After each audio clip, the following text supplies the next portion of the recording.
anyway. So happy to have you all over here. Welcome to this webinar with Steve Keynes. And also a great thanks to all that have been promoting this event. Your effort made a big difference. Hosting this event is Positiva Pengar, which in English means positive money. And today we are represented by me, Jussi, and Samuel, who is taking care of the technical side of this event. And with us, we also have Professor Steve Keynes. I'm gonna get in there. Oh, what happened now? God. Okay. Everything just moves. I need to make him there. So, Steve, can you hear us? Yes, I can. Jussi, thanks very much. I'm ready to roll when you finish your introduction. Thank you. Welcome, Steve. And thank you for joining us today. Okay, I just thought about making quite easy introduction, at least for me. I'm going to make you to make it through these points. I'm going to share the screen. Give me a second. So here we are, Professor Steve Keynes. So if we start with debunking economics, could you just give us a few words what this debunking economics about? Well, it's fundamentally collating all the critiques that have been done of neoclassical economics in the last century, pretty much all of which they've ignored. And these are critiques which actually go to the very foundations of their theory. So, for example, one of the simplest things is they have a model of supply and demand where what they call the supply curve rises as the quantity produced and quantity demanded rises. In fact, empirical research has found that what is the basis of that supply curve actually falls as firms produce more output. Firms get more efficient as they increase volume, not less efficient. So virtually everything in the mainstream theory is frankly wrong, and they have ignored they have ignored the critiques all the way through. So it's very much, it's a moribund theory of economics. It should be abolished.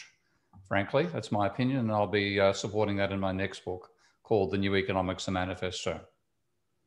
Okay. Was somebody just, I just noticed people crossing over the book there. Yeah, I saw they were doing marks, so I just stopped sharing the screen. Someone's being funny with them. I think we might have somebody screen bombing us, so you may need to be careful about that. Yeah. Okay, the next thing I thought about is that you predicted the Great Recession. Okay, and how is it that you could predict it, but well, most like 99.9% of the economists didn't? Well, it's mainly economists who couldn't see it coming, and I'll explain why on this talk, because they have a model that convinces them that private debt plays no role in macroeconomics. So even though the statistical agencies like the Federal Reserve and the Bank of England and so on collected data on the level of private debt, they ignored it in the macroeconomic modeling. Now, anybody who thought private debt mattered was taking a look at it. So quite a few people were panicking about the level of private debt. I'm one of a handful of economists who did not fall for that load of nonsense that private debt plays no role in the economy. And I built a model back in 1992 of the debt deflationary process driven by private debt rising too quickly. So that's what had me forewarned. And then in 2005, after I hadn't worked in that area for quite some time, I was dragged back in by having to do an expert witness case for a law court case. And I looked at the data and thought, oh my God, that trend in the private debt level can't keep on going. It has to break. When it breaks, there'll be the biggest financial crisis since the Second World War. Somebody has to warn about it. And at least in Australia, where I was at the time, I looked like I was that somebody. So that's when I started making the warnings. But it takes a particular pair of goggles not to be able to see this coming. And the pity is that neoclassical economics provides those sets of goggles. Yeah, I can hear you consistent about your critique about that. All the way through. All the way, yeah. Yeah, okay. And then you had a debate with Paul Krugman, called Nobody Understands Debt, I think, in the Forbes. Was it about the same thing, or? Yeah, it was actually quite intriguing. Normally, neoclassical economists ignore critics. So like most of them, I saw one I think he was not Dutch, but Danish mainstream economist, saying that 99% of economists are mainstream and about 1% belong to about 30 different schools of thought, he thought, treating us all as cranks. In fact, about 10% of economists are non-mainstream. And there are two major schools of thought, post-Keynesian by far being the biggest one. But as post-Keynesians, we have to read what the neoclassicals write, but as neoclassicals, they don't have to read what we write. So I've read Krugman cover to cover, not an enjoyable experience. He'd never read me, but he then found we were on the same session for a conference in Berlin. And so he saw my paper and basically wrote a fairly disparaging set of remarks about it. And then a series of competitive blog posts occurred around it. We never once actually got to having a discussion, but I think most people agreed that I wiped the floor with him. Of course, his opinion was that he beat me, and we have an expression in Anglo-Saxon countries, you take your bat and ball and go home. So he just simply terminated the discussion, presuming that he had won, and we've never discussed since. Okay. Thanks. And then I have a fourth one. You also made a book that's called "Can We Avoid Another Financial Crisis?" And what made you write that? Well, in the aftermath to a financial crisis like the 2007 global financial crisis, you have such a high level of private debt that unless you get the level of debt down, there's not going to be much growth of debt. And consequently, because you don't have much growth of debt, you don't have much credit demand. And rather like it's hard to commit suicide if you jump off the floor and land back on the floor again, there was less likelihood of a crisis after that accumulation of debt than there was beforehand. So I saw stagnation rather than a crisis as being more likely, except for the countries that had avoided a crisis back in 2007 by continuing to borrow. That included Australia and Canada amongst those countries. So I thought they could have a crisis. But government spending has mainly been dedicated to maintaining the bubble in property that caused the bubble in debt in the first place. And then, of course, COVID has come along and completely changed the entire equation. Okay, so what you're saying is the financial bubble was like pumped up more before COVID? More that we had a huge bubble which peaked in 2007, 2008 in terms of the level of private debt. And then in the aftermath to that, we, rather than letting the debt fall, which is what happened after the Great Depression, the debt level was kept high. So if you look at the level of private debt in America during the Great Depression, it peaked at about 150% of GDP. And by the end of the Second World War, it was down to 40% of GDP. Huge fall. And that's what gave us the golden age of capitalism. At low level of debt, you could have credit demand without having too much debt being accumulated. So there was a boom, working class incomes were high relatively, and so on. When we got to the 2008 crisis, the debt level only fell in America from 170 to 150% of GDP, higher at its bottom than the peak of the Great Depression. And so you had stagnation. And the only way the economy kept on ticking over was by government intervention, particularly QE, quantitative easing, providing a small stimulus to the economy at great expense and boosting the wealth of the wealthy rather than the poor. So not completely ineffective, but a very expensive way of boosting the economy, and making the wealthy wealthier. And that's when we actually needed to make the poor wealthier.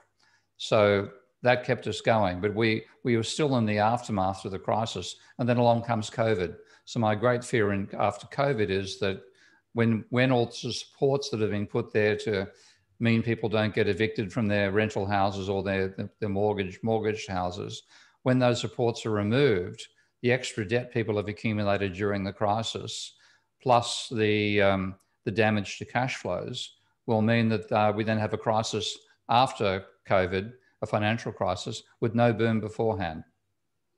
Okay. Thanks a lot. I thought that I actually was going to introduce our audience for you in a particular way here. And so bear with me. It might be seemingly silly, but question, but it is serious. So I'm going to launch a poll, and this is totally anonymous. So if everybody just, give us your answer. Does money matter in politics and economics? So it's either yes or no.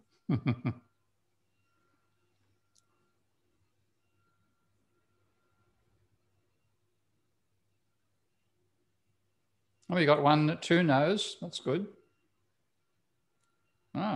Yes. Quite a few contrarians. Oh, and actually mainstreamers. The contrarians, the ones saying that it does matter. Okay. Yeah, okay. It seems like most have said something. So I'm going to end the poll and I'm going to share the results. So now everybody can see it. So these are the results. It's like 98% of those who voted said that money does matter. So thanks all for participating. And Steve, what do you say? Does money matter in mainstream economics and macroeconomic policies today? It matters in politics. It's ignored in economics. So maybe the no people are looking at that side of things.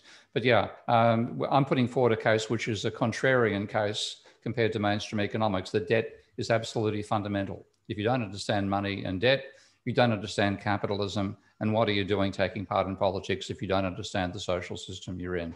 But unfortunately, we're dominated by people who don't understand that. So of all things, the politics of capitalism is dominated by people who don't understand capitalism. Yeah, okay. So that means that we are like getting maps from people who doesn't understand what they're doing a map about. Yeah, 1 + 1 = 3. Okay.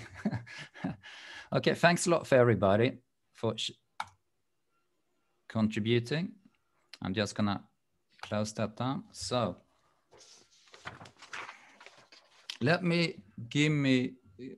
I'm gonna talk a bit about positive money before we go ahead. And I'm gonna do this bigger. Okay, for positive money, everything starts with a monetary system.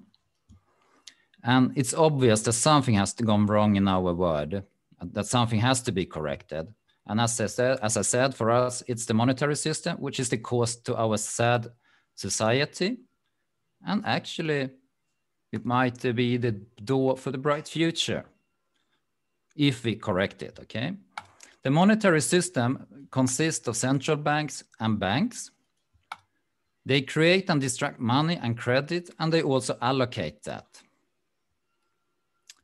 So, and in Sweden right now, we have like a brilliant opportunity with our parliament opening up investigation into the state's role in the monetary system. Now, this is the first time for over 100 years, at least in Sweden, that this subject is on the table of the politicians, which is like really, really great opening for us. So what we want to do is to use this opening, getting into the politicians' agenda properly and create a movement so we can change the monetary system so it actually enables and makes a brighter future for everybody possible. And today, we're going to learn more about the monetary system with Steve's help. So today's agenda is why creation of money and credit is important. And then Steve's going to use his software Minsky to show how money and credit is created, why we have so high levels of debt, and why that is problematic, and what needs to be done, what are the possibilities if we understand how money works. And then we're going to do a summary, and then it's Q&A. So that's kind of the agenda of today. And I'm going to try to get out from the screen sharing. So. Okay, so I should take over? Yeah. You see just one little, having seen somebody scrolling on the screen, I'm not quite certain how they do that. It may be necessary to use the security setting for suspend participant activities if you see that happening when I start talking. But let's hope we're lucky and see what happens. I'll just start my presentation and then share the screen. Could you just give us a few words about Minsky first before you share? Minsky, the economist, or Minsky, the software? Maybe both. Software, please. Maybe it's both. Okay. Well, Hyman Minsky was a contrarian economist who he was a soldier in the Second World War, born of Russian parents who were both Mensheviks who left Russia to get away from the Bolsheviks, and of course were progressive in their politics, but anti the Russian Revolution. And when he came back from the war, he did a maths degree first of all, and then did a PhD in economics. And the question he set himself was, how did the Great Depression happen? Now that is completely different to the question most economists ask themselves, which is, how does a market reach general equilibrium?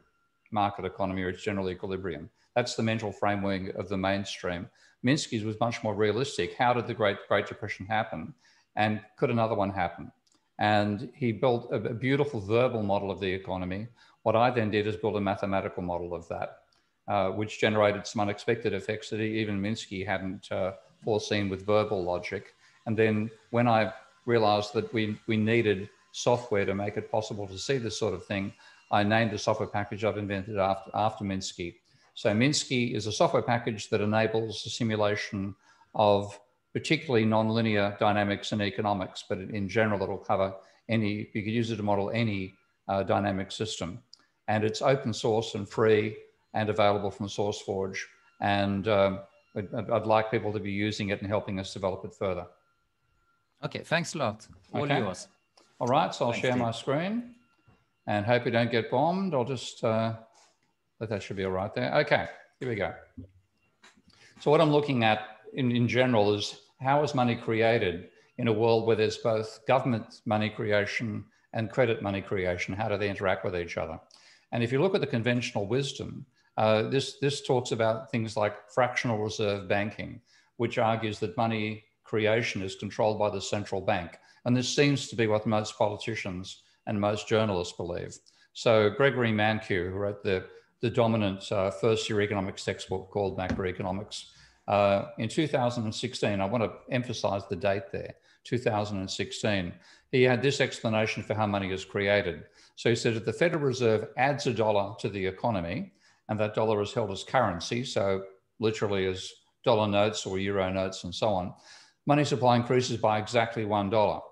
But if that dollar is deposited in a bank, and a bank holds only a fraction of their deposits in reserve, the money supply increases by more than $1. This is the fractional reserve dollar banking. So to understand how money is created, he said you have to understand three things.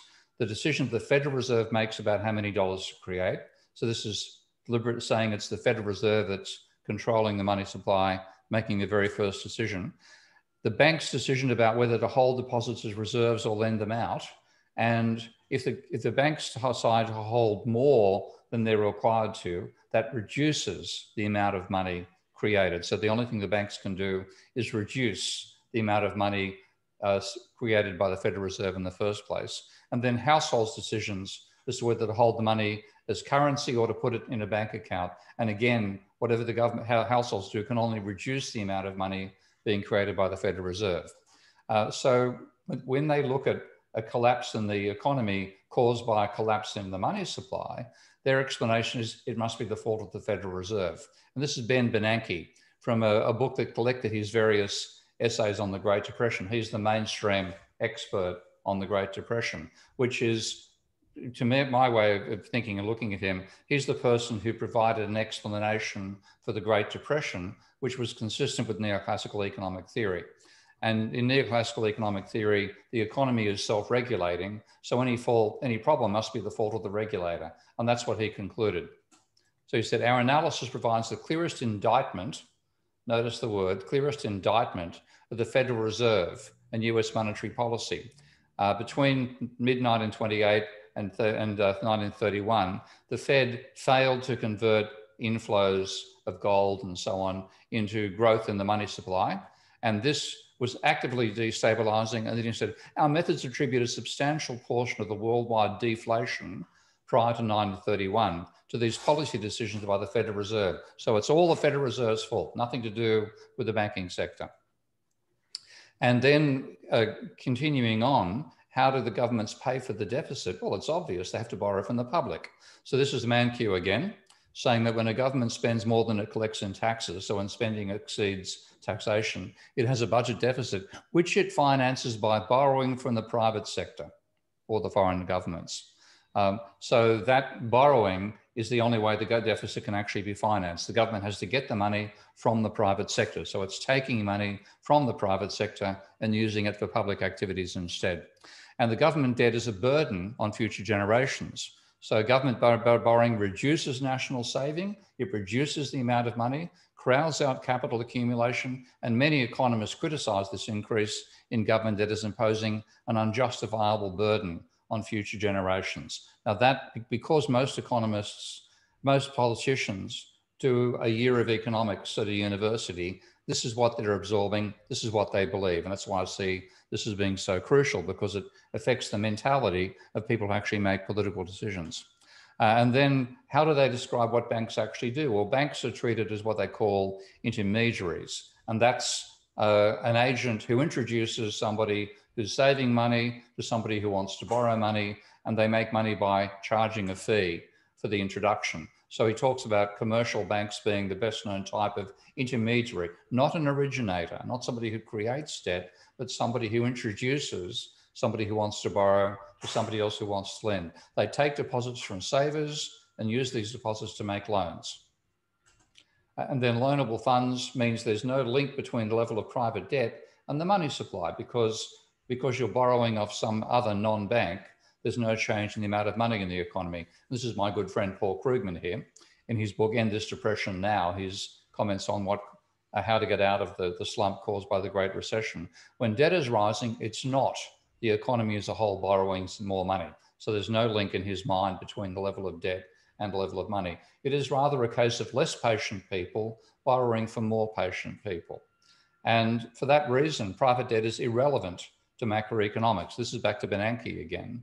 And he rejects Irving Fisher's explanation of the Great Depression being due to what he called debt deflation by saying that a debt deflation is no more than a redistribution from one group, debtors, to another group, creditors, and absent implausibly large differences in how much each of those groups spent, pure redistributions, which is what he sees private debt as, should have no significant macroeconomic effects. So that's the mindset of people who get elected to become the governor of the Federal Reserve. These are the people in power. This is what they believe. Now, that happened until 2014, because in 2014, the Bank of England published what I see as a wonderful paper that basically said textbooks are wrong. So it starts by saying the reality of how money is created differs from the description found in some economics textbooks. Some is another word for all. There's only one or two non-neoclassical textbooks that actually give anything other than the story I've just taken out from Mankiw. In normal times, the central bank does not fix the amount of money in circulation, and the bank money is not multiplied up into more loans and deposits. So it's a direct contradiction of Mankiw. This was written in 2014. I was quoting Mankiw in 2016. So there's been no response at all to this profound critique of the model that textbooks teach about how money is created that the Bank of England said is wrong. And they're saying not only the central bank doesn't control the money supply and banks don't lend out reserves. And then this is the quote from the paper again. Rather than banks receiving deposits when households save and then lending them out, bank lending creates deposits. Now, that's completely different to what politicians and journalists learn in first-year economic courses. And how do you respond? Well, back to my good friend Paul Krugman here. He said, well, I'm puzzled. I've seen a lot of people touting this Bank of England paper on how banks create money as offering some radical new way of looking at the economy. And it's a good piece, but it doesn't seem in any important way to be at odds with what Tobin wrote, which he believes. And then he talks about monetary realism sliding into monetary mysticism. So for the public, this is one of the reasons that they think it's very confusing. You have two groups of experts, central banks and leading mainstream economists with opposing views. So mainstream economists like Mankiw and Bernake and Krugman say banks are intermediaries, they lend from reserves, central banks control the money supply, whereas the Bank of England and also the Bundesbank, which I found quite remarkable, even more so than the Bank of England, came out and said banks are lenders, They're not intermediaries, they create debt. Lending does create money, and banks don't lend from reserves. So that's extremely puzzling for the public. How do you decide who's right? And what I wanted to show you is you can look inside the actual banking system using the software package I've invented called Minsky. The main innovation in Minsky is something I've called Godley tables after another non-orthodox economist called Wynne Godley, that give you a double entry bookkeeping view of the economy, and double entry bookkeeping is fundamentally what banks do. So banks follow the rules of double entry bookkeeping. And the fundamental rule there is that your net worth is the value of your assets minus the value of your liabilities. Now, in Minsky and what I'm modeling here, I'm showing assets as claims you have on other people, and liabilities as claims other people have on you. So there can be some assets you have, you might own a car outright, where you can put a money value on that, and that's an asset for you and not a liability for anybody else. So I'm leaving those things out of it. It's just the things which are an asset for you and therefore are necessarily a liability for somebody else. These are mutual claims on each other. So when you look at that equation, you can then restate that as what's called the fundamental law of accounting. Assets minus liabilities minus equity necessarily equals zero. And banks, as it happens, we now look at different segments of the economy. And to form a bank, you must start with positive equity. The first thing in forming a bank is to raise capital. And then with that capital raised, you can then go and apply to become a bank. And if you ever get in your period of operations, if you go into negative equity, you're bankrupt. Individuals like ourselves can cope with various periods of being in negative equity, so long as the cash flow we're getting in lets us service the debts we have. But if a bank is in negative equity, it is literally required to shut down. So Minsky provides this view of banks where it has assets and liabilities and equity. You classify different accounts as being either assets or liabilities, and the balance is the equity that you have. And for a bank, assets are things like reserves, loans, shares that they buy, bonds, et cetera, et cetera. Liabilities are predominantly deposit accounts. So your deposit account at a bank is a liability of the bank. They have other liabilities, but the main liabilities they have are the deposit accounts of the non-bank public.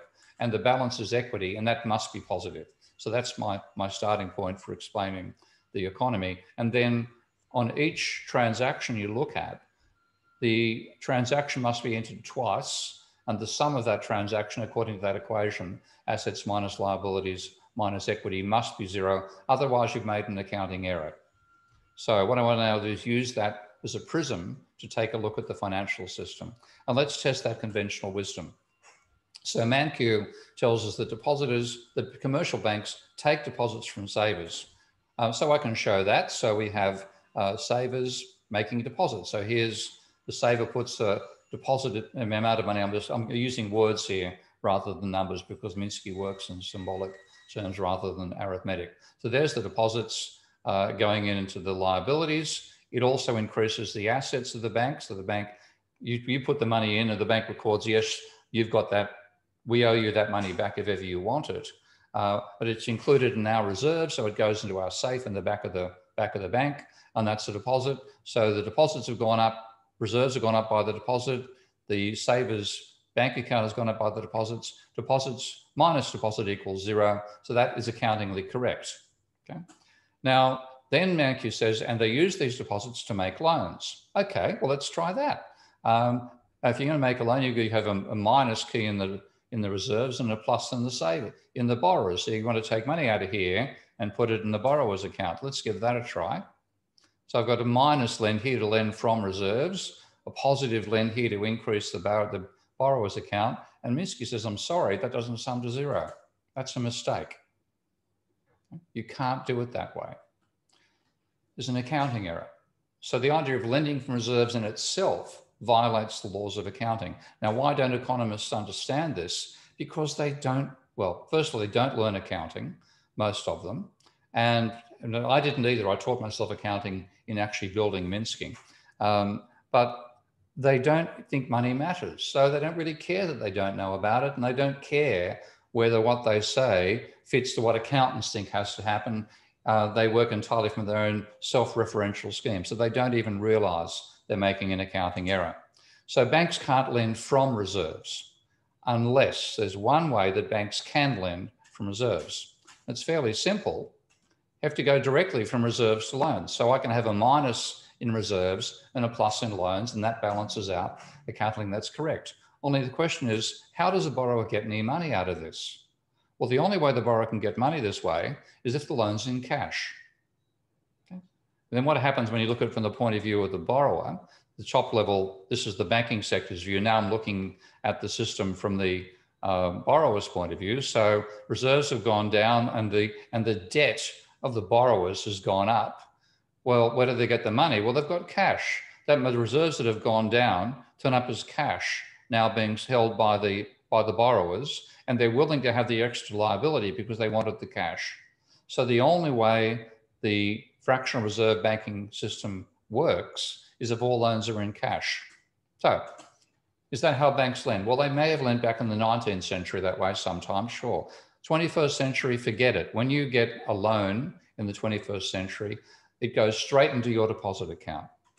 And the loan is recorded against your account, and then you spend that loan buying something off somebody else. So you borrow, you might be buying off a shop owned by one of the savers. So what I'm showing here is, first of all, the bank lends to the borrower, so the loan goes up and the borrower's account goes up, and then the borrower uses that money to buy something off the saver. And that's the transaction we're always involved in these days when we're doing borrowing. Now, reserves play no role. There's no entry in reserves for either of those operations there. They're irrelevant. And as the Bundesbank put it, a bank's ability to grant loans and create money has nothing to do with whether it has excess reserves or deposits at its disposal. In other words, this is irrelevant. So the central banks know what they're talking about. It took them 50 years to get there because non-mainstream predecessors of myself, like Basil Moore in particular, have been making this case for 50 years. But finally, thank God, and I'm so pleased that central banks have done this, they're coming out and saying the non-orthodox economists are right, the orthodox ones are wrong. And that is huge. And then again, the Bank of England, rather than banks receiving deposits when households save and then lending them out, bank lending creates deposits. And that's what's going on there. The lending creates deposits, the deposits are then spent. That's why private credit money matters so much. Now, what about banks as intermediaries? This is Paul Krugman's fantasy. So when debt is rising, it's not the economy as a whole borrowing more money. It is less patient people borrowing from more patient people. Well, let's take a look at that. So I now have patient and impatient people, and patient people make a deposit. Yep, okay, that checks out. That sums to zero. And then they lend to impatient people. That also checks out. So what's going on there? Well, where's the debt? There's no sign of the debt there. To see it, and how does it make money out of this?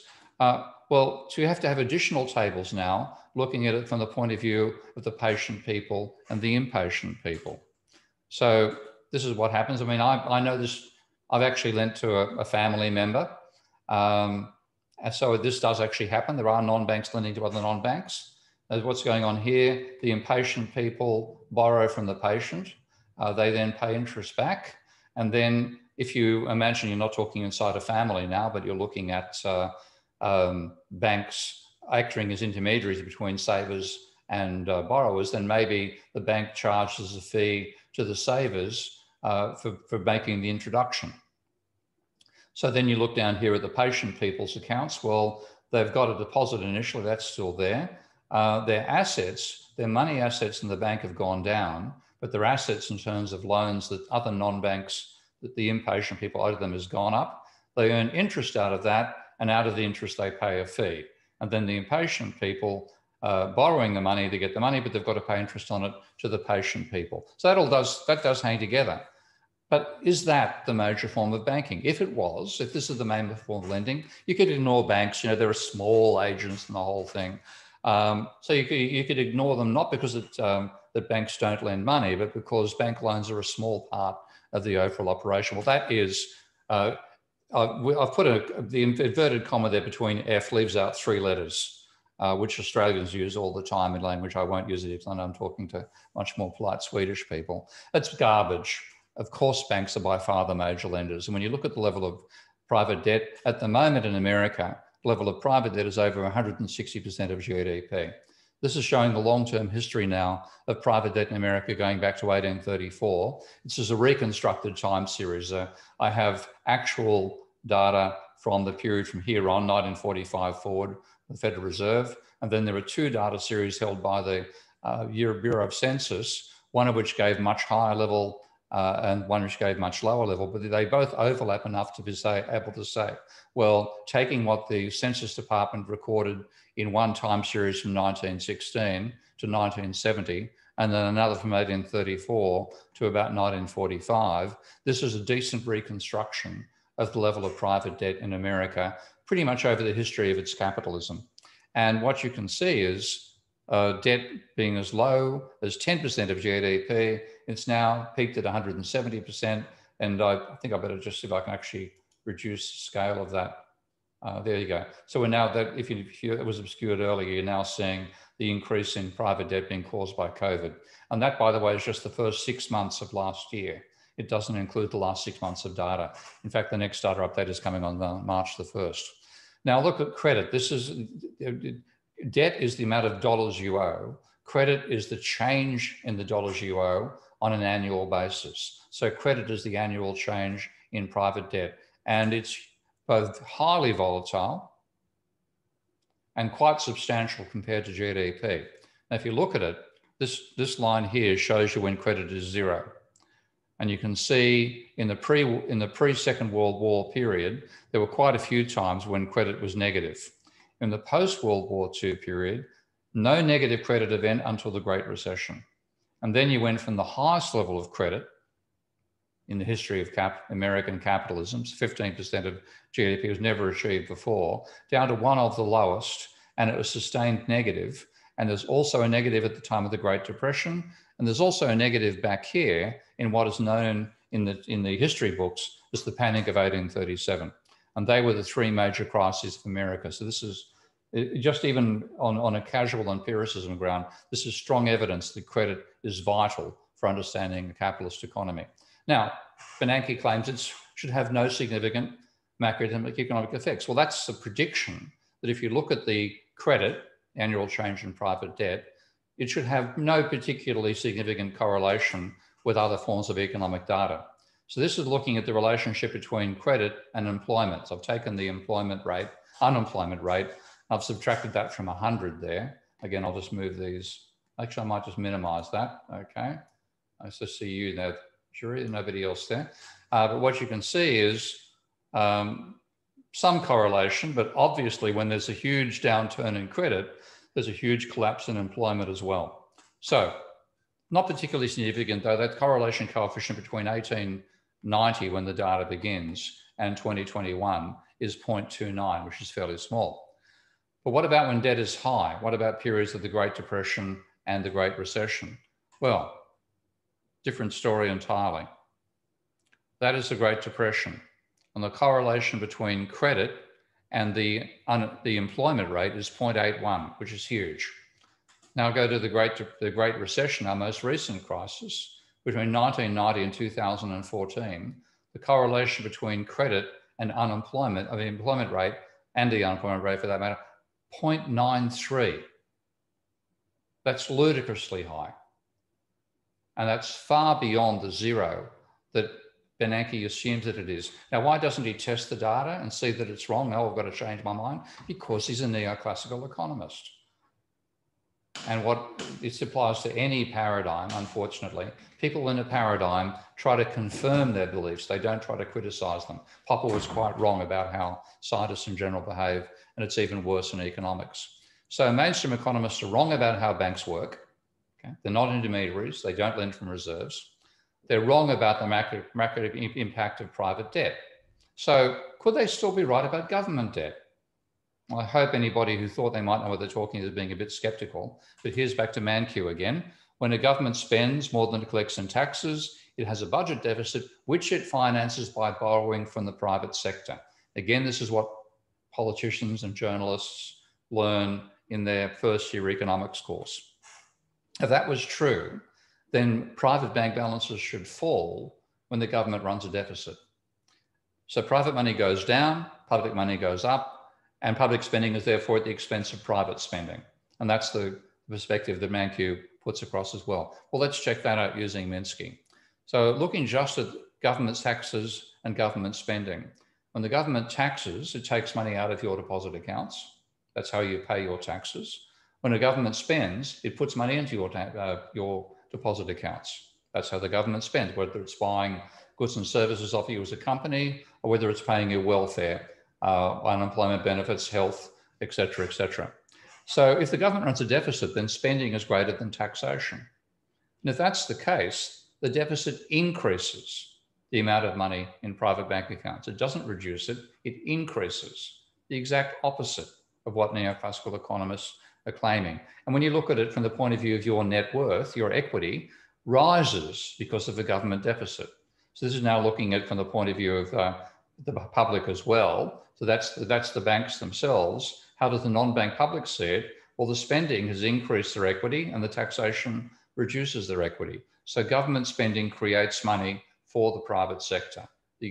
Rather than taking it out of the private sector, it's creating money for the private sector. So your net worth rises because the government has run a deficit. Now, what about when the government sells bonds to cover that deficit? Because that's obviously the form that government debt takes. Well, I'm going to look at the first case of the government selling treasury bonds to the non-bank public. What happens there? Well, now I've got bonds being sold to the public. So that means the deposit accounts go down because the government, the private sector is giving the money to the government instead. So that goes down. The reserves, the way it goes down, and then the government will pay interest to you. So let's take a look at that.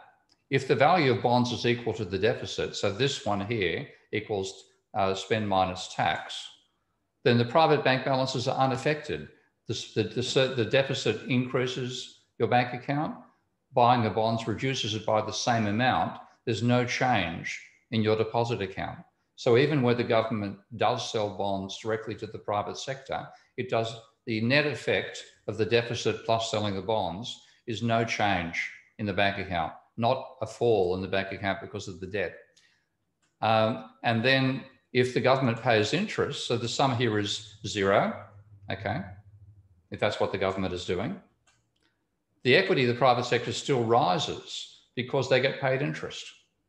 So what the public is doing when they buy bonds off the government is swapping money in the deposit accounts for money in bonds. So down go your deposit accounts, but up go your bond holdings, and then you get interest paid to you because of the bond holdings.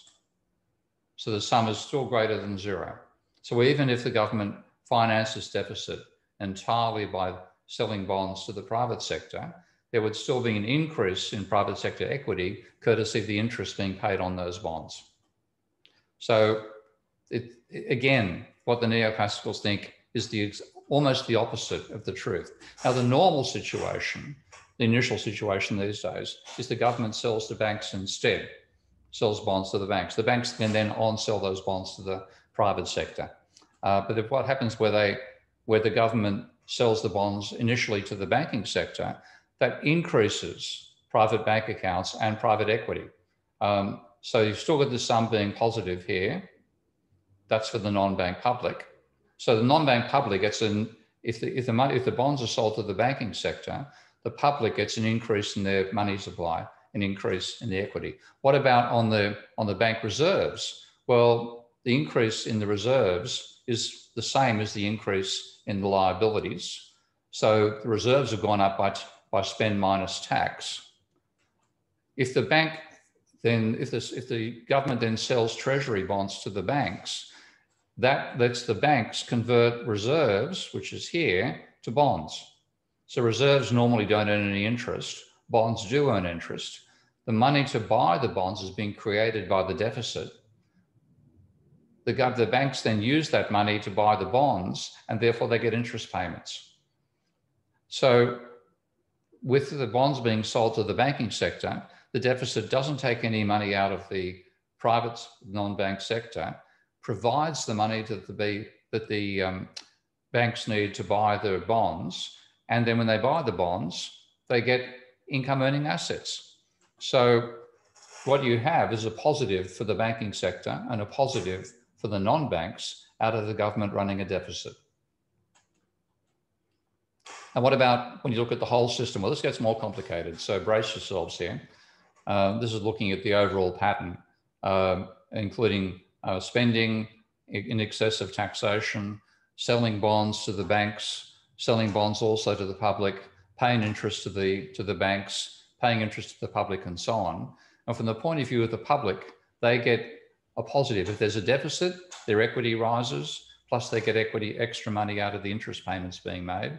To the private banks, they get extra equity coming out of the interest they're being paid on the bonds that they've bought. And for the central bank, what actually is going on is these operations, when you sell the bonds to the bank and the public, that cancels out the effect of running a deficit. So there's no change there in the treasury bank account at the central bank. And then to pay the interest, it has to borrow money from the central bank. So the central bank, the treasury will become in debt to the central bank to pay the interest on the bonds, not for the bonds themselves, but the interest on the bonds. Now, who owns the central bank? The treasury does. Okay. So it doesn't even pay interest on the interest that it borrows.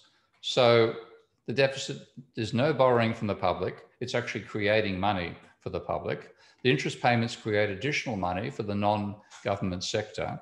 So the economists mainstream, they're wrong on the deficit and they're wrong on credit as well. This is how universally wrong they are. And equally, they obsess about government surpluses. They see this as essential, but they don't have an integrated view of the economy. They're just looking at it from the point of view of the government alone, believing that the government deficit will cause trouble for future generations. So that without an integrated view, they talk about general equilibrium all the time. General meaning this is much more superior than a partial analysis. When they look at the banking sector, they have a partial analysis and it's completely wrong. So you have to have a general look to see what's actually going on. Look at what happens to the non-bank public as well as the banks. Look what happens to the non-government as well as the government to work out what is sustainable. And deficits are a good idea and surpluses are a bad one. Now, when you look at them making all these mistakes, and I know a lot of people think this, are they just stupid? Yeah. Have we got really dumb people doing economics degrees? No, we actually have very smart people doing economics degrees, but they have the wrong model. And what humans do, unfortunately, is they're more wedded to their models than they are reality. So I love this statement from John Maynard Keynes commenting on one of Hayek's books, saying, as it stands, it seems to be one of the most frightful muddles I have ever read. And yet it remains a book of some interest, which is likely to leave its mark on the mind of the reader. It is an extraordinary example of how, starting with a mistake, a remorseless logician can end up in bedlam. And that's what neoclassicals have done in general. They've started from a mistake in the description of what banks do. They've logically followed that through to a set of conclusions that are completely wrong. Consistent with the theory, but the theory starts from an error. So I regard them as being like Ptolemaic astronomers who had a model of the universe that fitted the data that they could see and was completely wrong. So by having epicycles on deference and et cetera, you could fit up a mathematical model of circles of planets orbiting the Earth on other circles, which fitted the data about where the planets were, but was completely wrong about the structure of the solar system, let alone the universe. And they stuck with that. We end up believing our model more than the empirical data. And the neoclassical economists are a classic example of that. So if you follow their advice, you end up making the world wrong. It would work in their model, but their model is wrong. And that is a very dangerous situation for reality. So if you follow their advice, and I mean, I know now a lot of neoclassicals will claim they're in favor of government deficits, largely because interest rates are so low now. But most of the time, they're in favor of a balanced budget over the long term.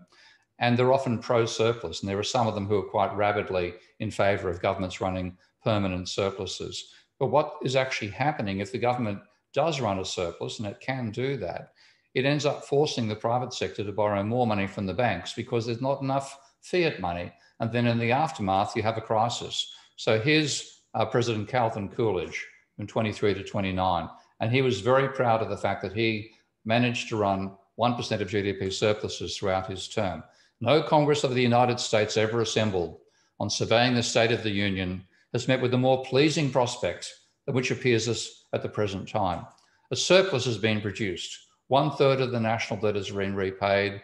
The national income has increased. This is the constructive economy. It is the cornerstone of prosperity. It should not fail to be continued. And it led to the Great Depression. So the surplus was taking money out of private bank accounts, roughly 1% of GDP per year. That encouraged the private sector to borrow to compensate. And that led to the speculative excesses of the Roaring '20s. And it set up the Great Depression. When you take a look at the data, and the data is available, it has been available for decades, government surplus is roughly 1% of GDP all the way through the 1920s to the beginning of the 1930s. At the same time, the private sector was borrowing up to 9% of GDP. It averaged about 5% of GDP. So over the 1920s, government debt fell by 15% of GDP, but private debt rose by 3 times as much.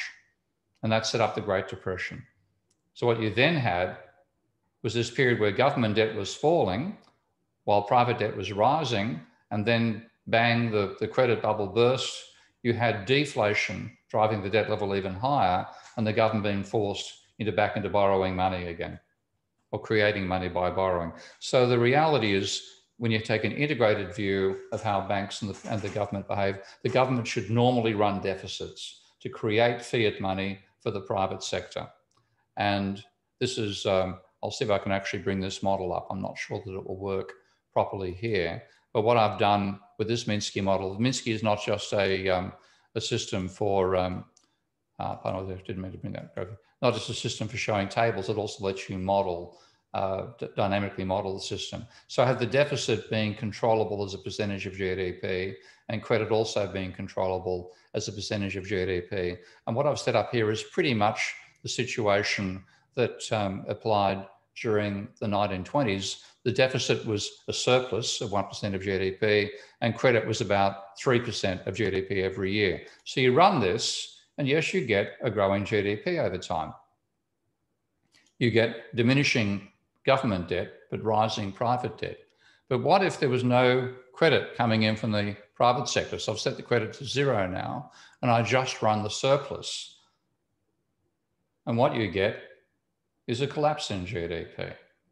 If it wasn't for the private sector borrowing money, then you would have had a crash as money was taken out of the economy. So this behavior by the government of running a surplus actually pushed the private sector into massive amounts of private borrowing, and was part of the reason why we had the Great Depression. So credit is not a pure redistribution. It's a creation of new spending power. And therefore, private debt is a critical aspect of capitalism. And the trouble is that even if banks are lending responsibly, and of course we know mainly they don't, they mainly fund asset bubbles rather than funding genuine investment. Even if they do, you can get a debt crisis. And this is how I first got into this area, by modeling Minsky. So I can derive a very simple non-neoclassical model of the economy simply by working from macroeconomic definitions. So I start from the employment rate, which is the number of people with a job divided by population. That's just a straight definition. The wages share of GDP, wages divided by GDP, and private debt ratio, private debt divided by GDP. I can put them in dynamic form just using a bit of very simple mathematics, and get these 3 dynamic statements, which are dynamic versions of those same definitions. The employment rate will rise if economic growth exceeds the sum of population growth and technical change. The wages share of GDP will rise if wages grow faster than GDP. And the debt ratio will rise if debt grows faster than GDP. That's just restating those definitions. Now, put in some simple assumptions about the employment rate affecting how fast wages can change, and the profit rate affecting the level of investment, and you get a model like this. And this is what surprised me when I first built this model back in 1992. I didn't build it the same way, and it had more complicated components to it. But when I simulate this model, what you see is a period of diminishing cycles. If you look at the level of the rate of economic growth, the booms are getting less extreme, the slumps less extreme, the cycles are diminishing. And that's what occurred before the 2008 Great Global Financial Crisis. There was a diminishing level of cycles, and the Neoclassicals took the credit for it and called it the Great Moderation. Now, quite a few remarkable things come out of this model. There are the diminishing cycles initially, but notice there's a rising level of private debt, which is this blue line here. And as the private debt goes up, wages go down. So even though the model is based on capitalists borrowing money to invest, the dynamics of the economy mean that capitalists don't change, they cycle around the rate of profit. It's workers who pay for a falling wages share. I explained the logic of this, what's actually going on in the Can We Avoid Another Financial Crisis, and also my next book that I've just finished writing called The New Economics, a Manifesto. So I explain the logic behind this sort of model. Pardon me, I'm typing the wrong system here. But if you then continue the model, and I'll let it run its way through, the period of diminishing cycles with rising private debt and income being shifted from workers to bankers, pardon me, leads ultimately to a period of rising cycles and then finally a crisis. So this is the sort of vision I want us to be working in future, realistic, derived with realistic assumptions and realistic relationships, social relationships in the economy. And then we might be able to understand what the hell is happening. So this is what pretty much happened in the 1920 to 1940 and 1990 to 2010, a period of booms and diminishing volatility with rising private debt, and then a crash and rising volatility when debt overwhelmed the economy. So that's the my overall theoretical framework. I've got some policy suggestions as well, but I think it might be worthwhile stopping for a while and having some questions and then coming back to the policy ideas. So I'll just quickly stop and hand over to you, Jussi. Thanks, Steve. That was quite a lot, I have to say. That's why I stopped. Hopefully all of you could follow, because I remember first time I saw you way back, Steve, it was like I was really overwhelmed. Yeah. But I do guess that the audience might be a bit smarter. But anyway, I was trying while you did this just to try to make a simple summary. Could we look at it and see if I got it kind of correct? Sorry, pardon me? Yeah. Yeah, I was trying to make a summary while you did yours. Before we get to Q&As, could we just see if this could be roughly a summary of what you went through? Yep.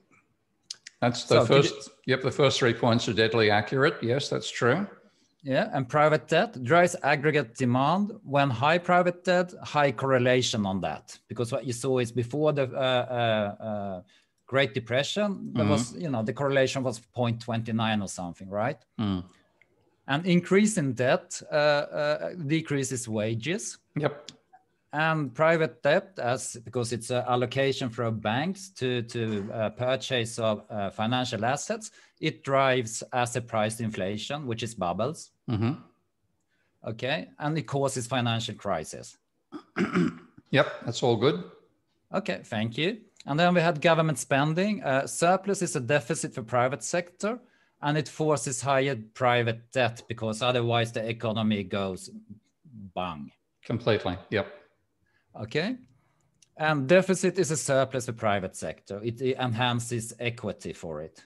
That's the point that MMT makes, and I'm now supporting that argument by showing mathematically that they're correct.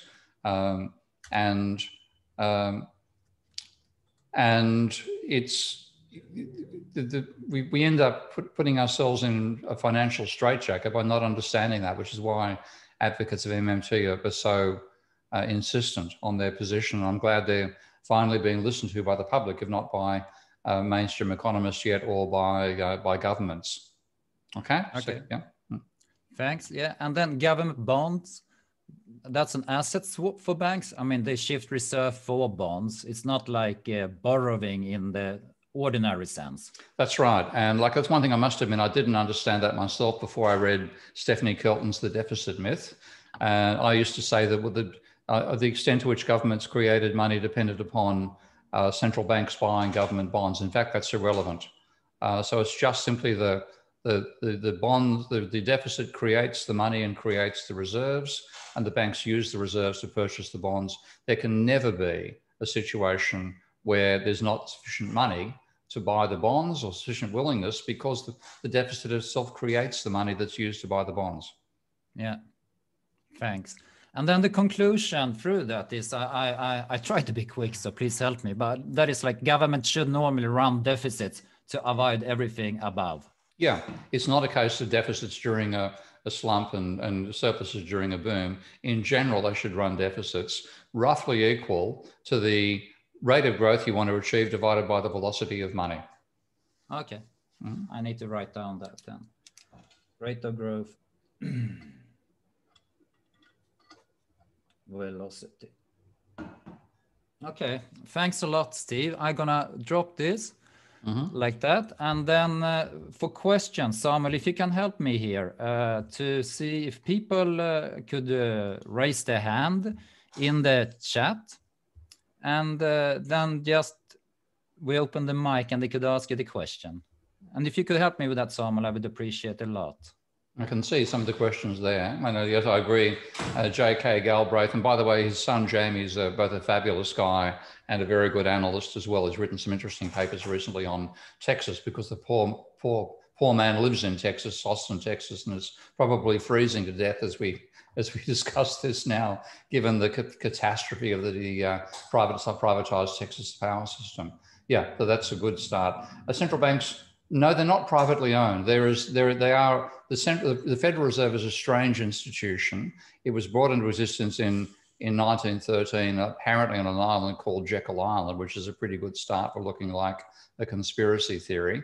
It is a consortium of the private banks. And if there wasn't a Federal Reserve, the private banks themselves would create something like it, because they need a clearinghouse. If I bank with Barclays and you bank with Lloyd's, then there has to be a transfer of money between Barclays and Lloyd's at some point. They need a clearinghouse. So the Federal Reserve, it's not remarkable that central banks began as clearinghouses, because banks need them all the time. In fact, my father was the representative for the Commonwealth Bank of Australia on the clearinghouse system of the central bank in Australia. So a lot of what I know, I think I absorbed from my father in those days. Even though we didn't talk very much, I clearly picked up a fair amount from him. In terms of the next question, what should drive the level of government deficit? Fundamentally, the rate of inflation. The deficit itself should not be a target. The economic impact of it should be. It isn't just inflation. There's all sorts of other issues. By the way, I differ from modern monetary theory on the trade deficit. I think that's dangerous for a country to run a trade deficit on a sustained basis. And I would prefer the system Keynes tried to bring in of a Bancor, which had a policy of limiting trade deficits to no more than 2% of GDP. So that's my point where I disagree with modern monetary theory. But yes, overall, it's the impact of the running a deficit rather than the deficit itself, which needs to be a target. Let's see. Okay, yeah. We have a quote. Let's see. So we have two raised hands here. One from Yankees. I ask you to unmute yourself so you can take your question live if you want to. Thank you so much. Thank you, Professor Keane. You've made the case that the problems that beset the money system is due to ignorance of the people that manage it. Do you think there is also a malicious element to the system where it has been specifically designed to benefit an elite minority at the expense of the rest of us? Yeah, it was not so much designed that way, but that's definitely how it's used. I highly recommend the book, A Brief History of Doom, by the American philanthropist Richard Vague, spelt like the English word vague, V-A-G-U-E, because he was a banker for 20 or 30 years, and he made his fortune in banking. Interesting story. I'm sure he wouldn't mind me sharing it, but I won't do it unless I'm asked. But he understands banking very, very well. And he became worried about the level of private debt, the level of mortgage debt in particular, in the early 2000s. And that's why he sold out of his credit card companies before the bust occurred in 2007. But Richard said that there's enormous incentive for banks to create debt because your fees, your reimbursement, your remuneration in general depends upon how much debt you create. So there's a positive enforcement for them to create debt. And also there's a herd mentality effect that builds up. So the reason he became very wealthy was that he was in Texas, he's now in Philadelphia, but he was running the commercial wing of a bank in Texas in the early 1980s when the oil boom had occurred because of the quadrupling of oil prices, first of all, under OPEC back in 73, and then the second one in 79. So in 73, oil prices rose from $2.50 a barrel to 10. And then in 79, they rose from 10 to 40. And at that stage, every bank in Texas was desperate to lend to Texas oil wells to increase the production of oil. So enormous levels of debt were extended to oil miners in Texas. And then the price crashed from 40 to 10 again. Excess supply of oil, down the price came, driving all the commercial wings bankrupt. So in that situation, they were trying to sell the profitable bits, and Richard actually bought the commercial wing himself, turned it around, made his money that way. But in the book, he explains the herd mentality, the pressure to conform, and the enormous fees that you earn as a percentage of any loan contracts you negotiate. So all that stuff encourages this huge bubble, and it makes them lend irresponsibly. My model is a model of responsible lending going wrong, but we put on top of that irresponsible lending, it goes wrong even faster. So, and I talk about this in the second set of slides I want to talk about after the questions here. We have to limit what banks can lend money for, because if you don't limit it, they'll make their own decisions, which will be irresponsible. Thank you very much. Thank you. We have another one coming up. Yes, a question from Raul Malik. I don't know how to pronounce it, I'm sorry, but yes, asked unmute. Hello there, Professor Keen. I have one question for you. One of the striking plots you showed was the rises in credit and then a precipitous drop, and it with the rise sort of coincides with rising asset prices. So my question is pretty practical, as if a drop like that is coming, how does one prepare for that? As just a regular middle class person in a country like Sweden or Canada. Well, and then I have one second question, which is unrelated to this talk, but your paper about correlating GDP to energy. I started making my way through it, and I know that one of the bottom line conclusions is there's like a fixed power associated with wealth or with GDP. And do you have an intuitive explanation for that? I'm a physical scientist, so okay. I'll go back to the first question. It's always a bit disturbing to presenters to get two totally unrelated questions. But if you're worried about a crash and you want to insulate yourself, the best thing is get out of assets into cash. Actually, quite a few of my speculator friends are doing that right now. They are worried about a crash coming up. I'm not so sure that I think a crash will occur after COVID, because when the supports are pulled away from all the things which are stopping people going bankrupt right now, there's various schemes, the government's giving money to wage earners, giving money to small corporations, waiving conditions which would otherwise lead to bankruptcy, all this sort of stuff. When they're pulled away, then we could have the system collapse, because there's been such a huge increase in debt, people borrowing money now just to service the interest on the debt they currently owe. So there's a potential crunch after that. That could cause a downturn. I'm sure central banks will dive back in and rescue the asset markets again. This is what quantitative easing has been all the way through.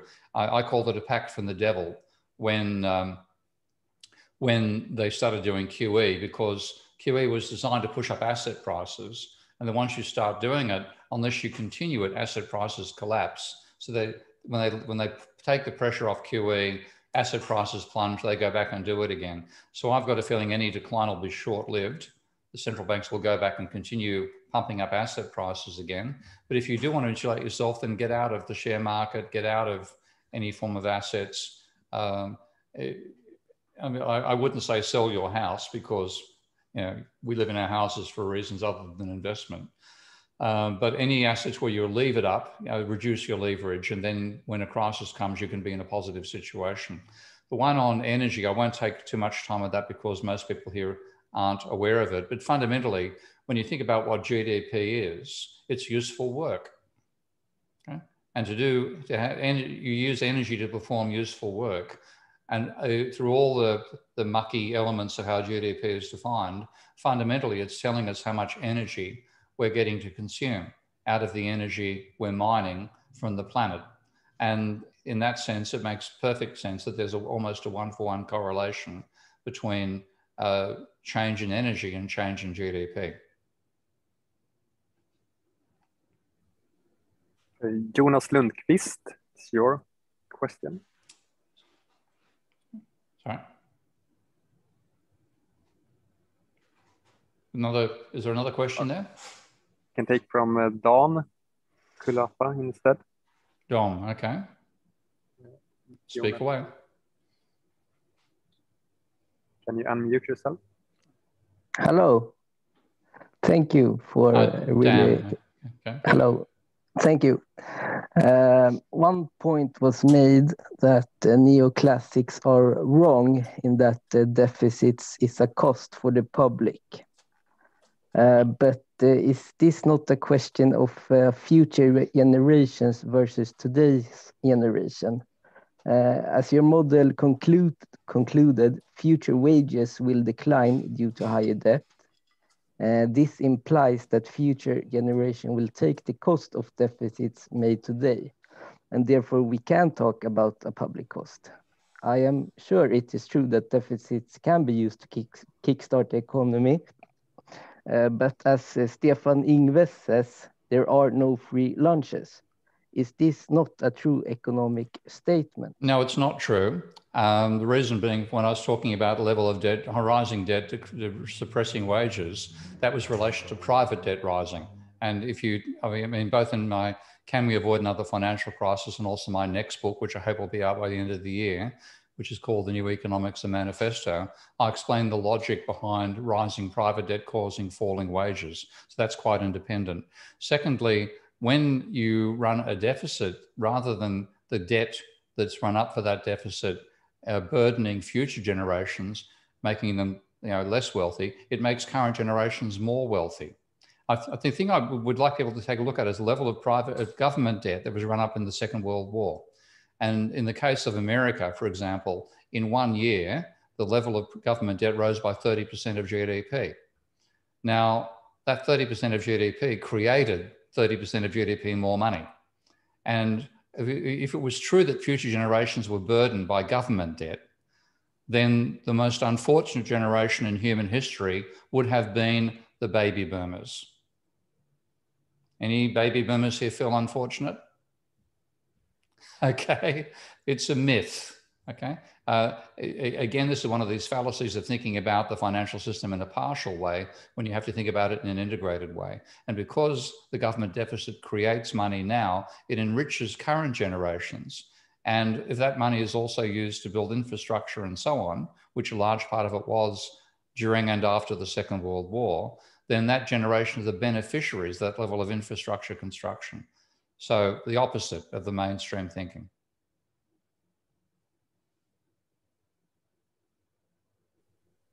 Okay, Herb's iPad. Who is that? Hi, Steve. Herb Wiseman. I'm one of your patrons. Oh, Herb. Hi, how are you? I often see you in correspondence. Very nice to see you face to face. Now you got a face to the name. Yeah. I just wanted to ask you about the way in which to put restrictions or some kind of controls on private sector debt. And I'm wondering if you're thinking about something along the lines of the Japanese window guidance that they used to provide in terms of the way in which they generated income for the private sector, how much of it went to the real economy and how much of it went to the fire sector. Yeah, like that's part of it, Paul. Herb, I think it's also, I mean, that's in the next few slides, I talk about what I want to do to limit level of private debt.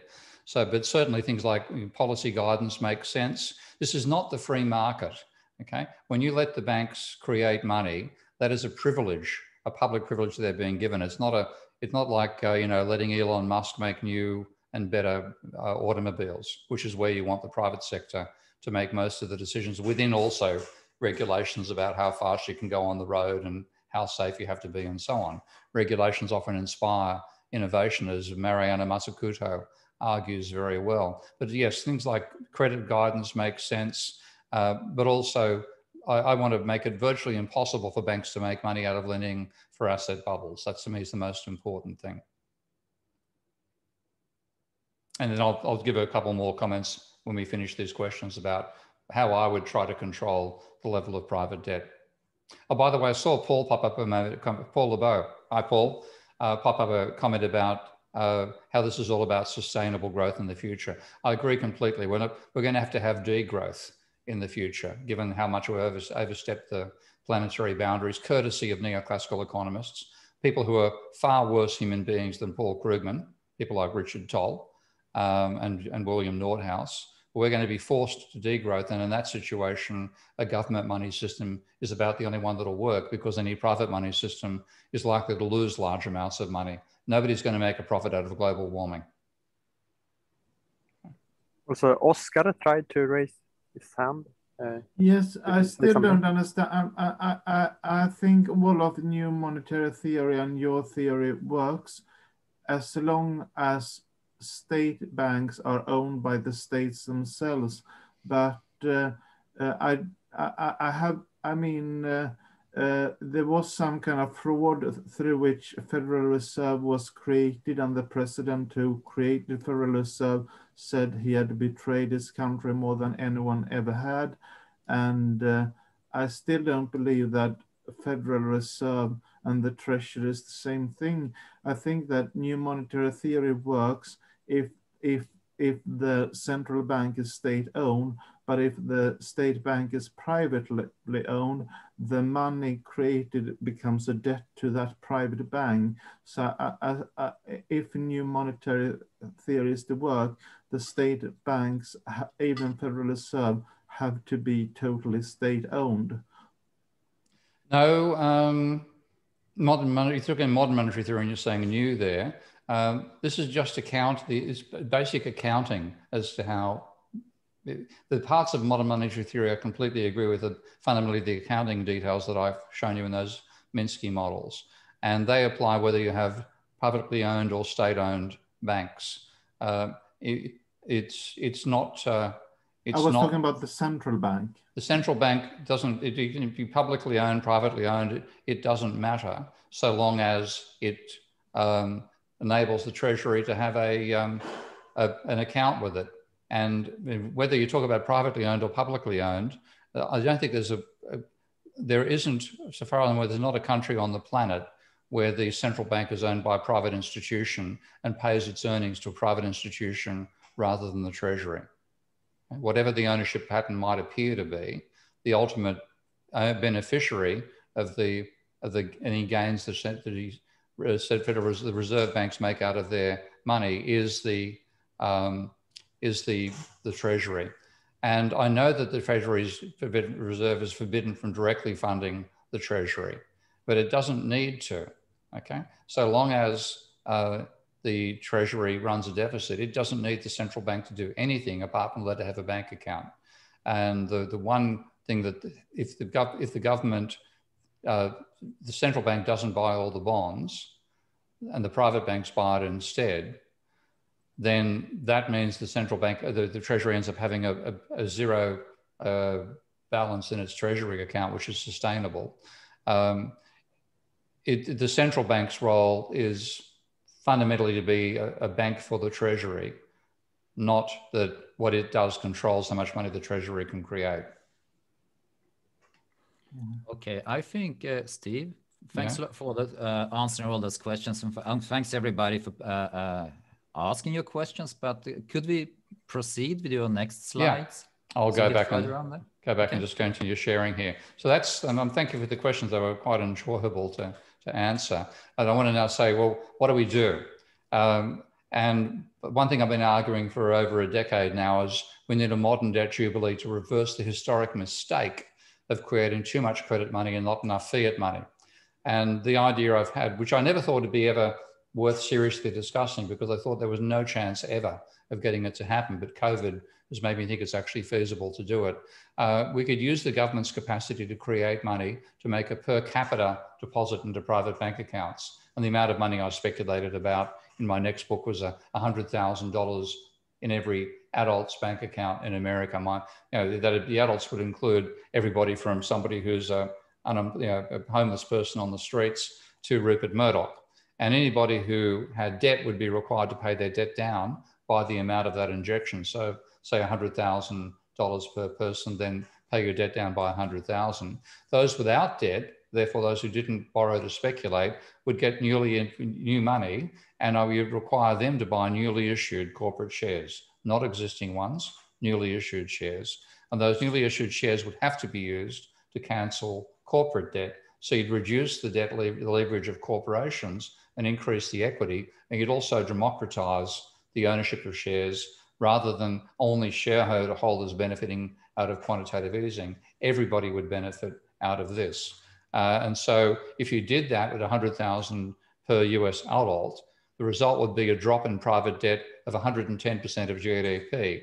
Now, if you look at what that would actually mean, given the current statistics, this is combining, the red line is the level of private debt, which is graphed on the left-hand side, and the blue line is the level of change in private debt, which is credit, graphed on the right-hand side. And if you actually did that from the current levels, you'd get back down to about 50% of GDP, which is roughly the level of private debt that existed during the golden age of capitalism.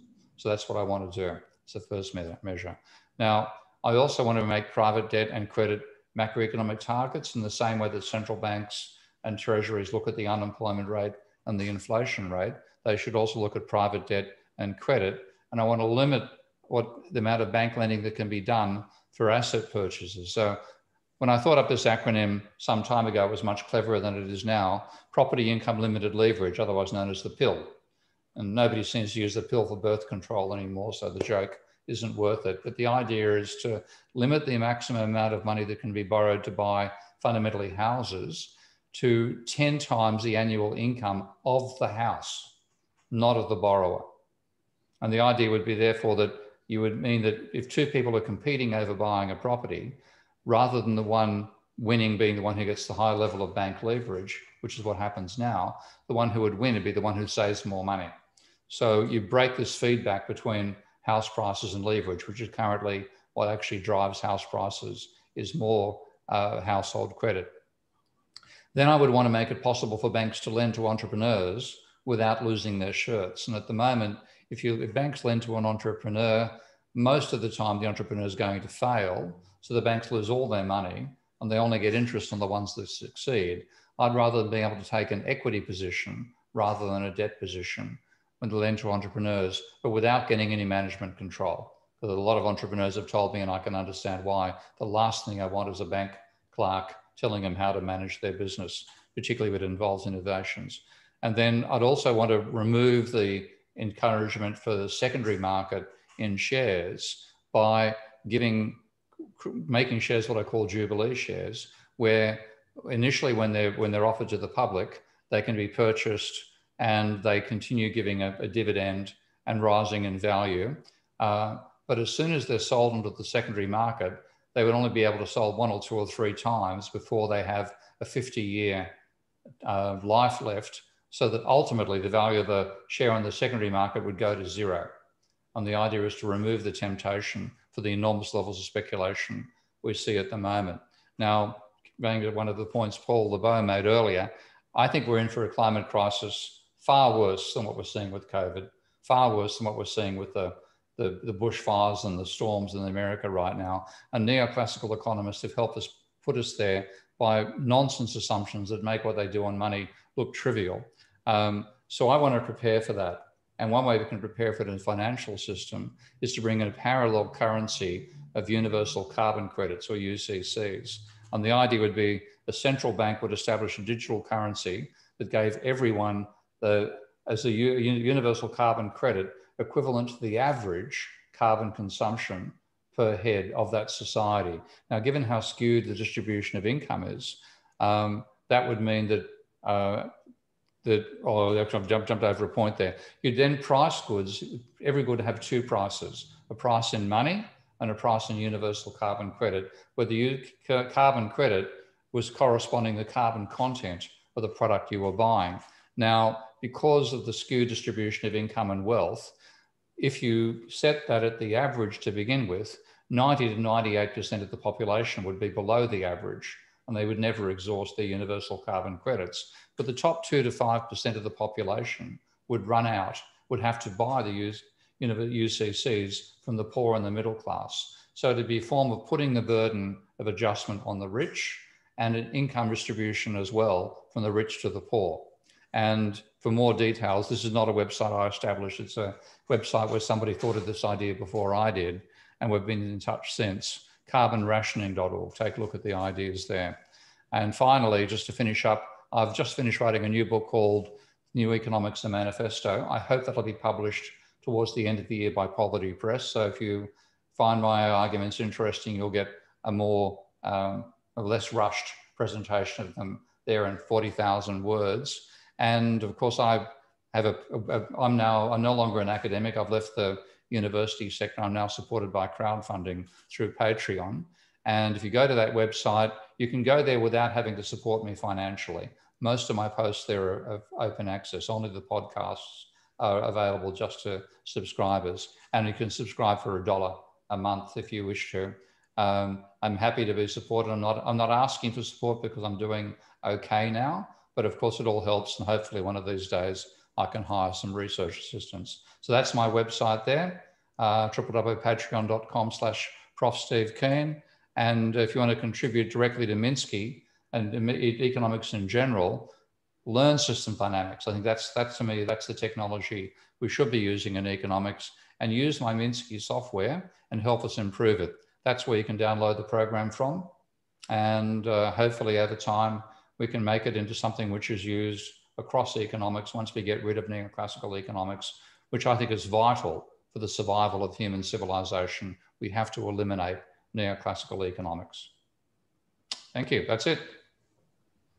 Thanks, Steve. We will also mail everybody with those links further on, both to Patreon and to Minsky.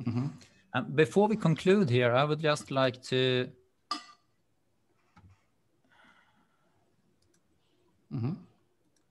have a few more polls, please. Okay, I'm going to launch them here. So if you just could fill it in and make a vote on it, please. So the first one, is it necessary to correct the monetary system in order to get the better future for all? That's kind of what we've been talking about the whole session. And is it possible to correct it? And can we, as grassroots, make it happen?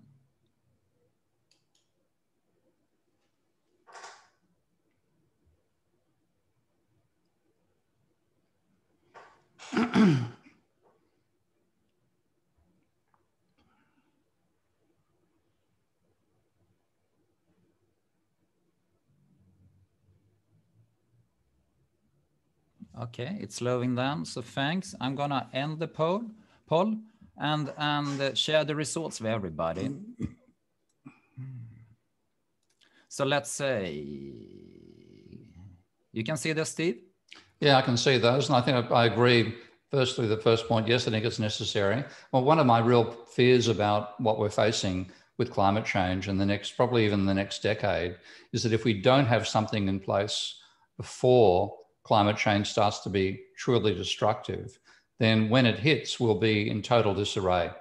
So that's one reason I support the formation of central bank digital currencies, even if they're not done with this objective of universal carbon credit, because once you have a system like that, where everybody in a country has a bank account at the central bank, then if we suddenly find we have to drastically reduce carbon consumption, then it can go from being a system denominated in krona to becoming one in UCCs. We can have the distribution system, we can do it straight away. If that's not there when the crisis hits, God knows what's going to happen. We can see what's happening in Texas right now. I think is an example of what could happen. So please, even though you might not support central bank digital currencies, I want the structure there to have something in place before the shit hits the fan. And the shit is going to hit the fan, I think, this decade.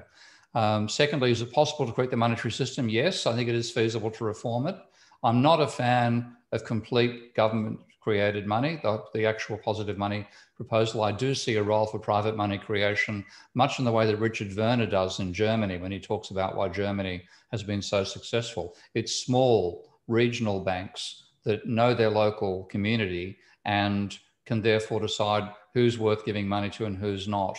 And you therefore get remarkable things like I saw when I was in Germany, about 15 years ago now. I went to a conference there in Bonn, and the person who invited me said, don't stay in the hotel, come and stay at my house, which I thought would be a short drive away. 130 miles later, we got to his town of 5,000 people. It happened to be the day in which, this is July the 4th, and every July the 4th in this town, they had a classical music concert around the caldera of the extinct volcano that was nearby. Absolutely beautiful setting.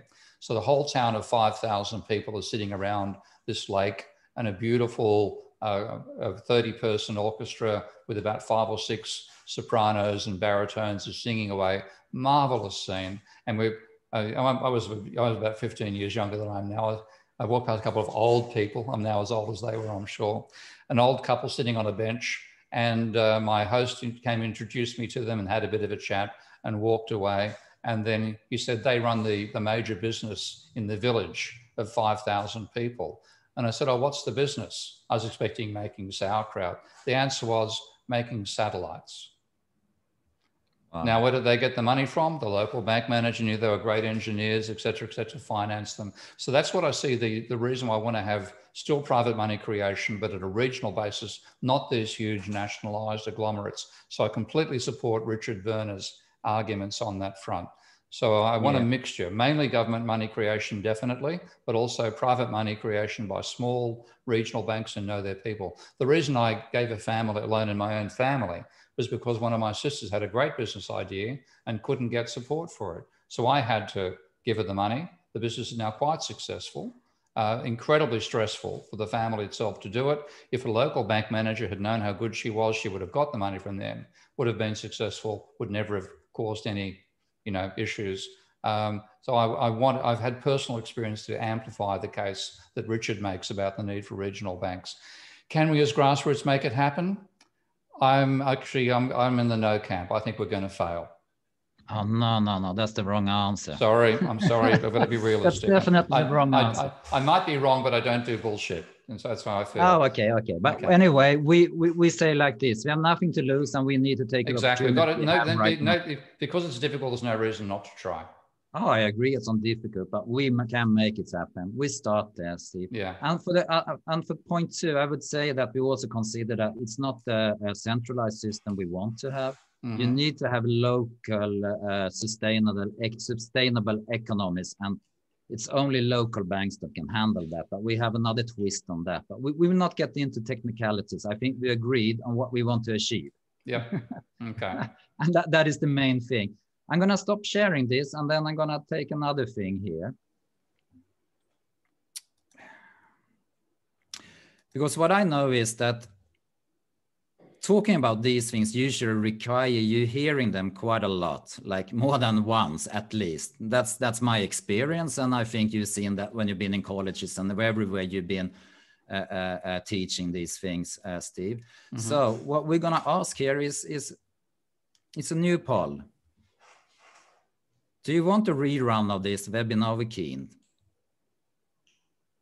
This will be interesting. Yeah, because I think it's very, very good. It's technically a bit heavy. It takes some time before you learn it. I think this is my partner. I think we're getting food delivered here, so I'm going to actually disappear for a second and get my phone to her and come right back. Okay. Sure. Honey.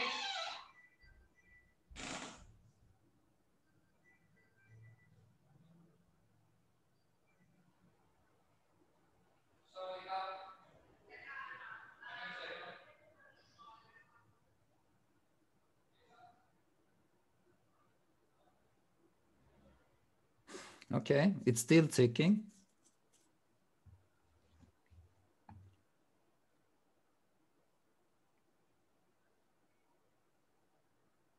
Okay.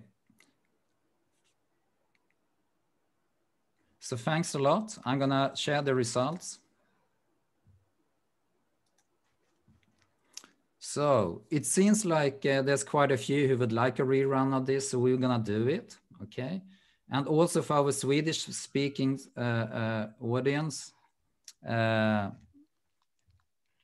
we were thinking that we need to do a bit of this with the fundamentals in Swedish. So we do that on Tuesday the 16th. So Steve, it seems like enough really would like us to do a rerun of this. So we're gonna do it. And I'm gonna see if I could find the link to it. I can post it already. Just to see. So we do it the 21st of March then. And let me see. I'm gonna put in the link in the, so, oh no, now something happens. It needs to be to everybody, everyone in meeting, and then I post it there, paste. There we go. So please, if you could go into that link, we're gonna mail it out also. And after that, we're gonna start to promote it a bit further down also to get people into this. And Steve, then it seems like we are booked. If that's okay for you? Yes, that's fine. I think that's fine. Yeah? Perfect. So any more questions or anybody who wants to say something before we conclude this? Looks like Lena wants to say something. Okay. Can you Lena. unmute? Yeah. Yes, there. Thank you so much. I'm studying economical history now, and I was very interested. Thank you so much for this, for everything. And I was just interested in the connection between CBDCs and degrowth that you mentioned. Because I would like to write something about this, but I've been in contact with the Swedish Central Bank, and they say that they don't understand what I'm talking about. Like everyone I mentioned this to in the economic establishment say that they don't see any connection whatsoever between CBDCs and degrowth, and including my teachers actually. Yeah. So if you have any suggestions on reading? Well, I mean, I just think central bank digital currencies are something that central banks are likely to do because they think it's a good idea. And they have, some of them may have an idea of using for other purposes, probably not. They see it as a way of distributing government money more effectively and that sort of thing. I don't mind them being wrong about that, okay? Yeah. I'd rather them go ahead and do it and create the structure. And then if the structure's in place and we have something like Texas hit on a grand scale, let's say, for example, you get another polar vortex over Northern Europe, that means that Sweden, Germany, Netherlands, and Belgium fail their power systems and people start to freeze to death, which is feasible. Or equally the other extreme, you get a temperature spike in Spain, Italy, southern Germany, and people start to die from wet bulb temperature effects. And literally that's expected to happen between 40 either side of the equator up to 40 degrees north and south. That could happen in the next 20 to 30 years.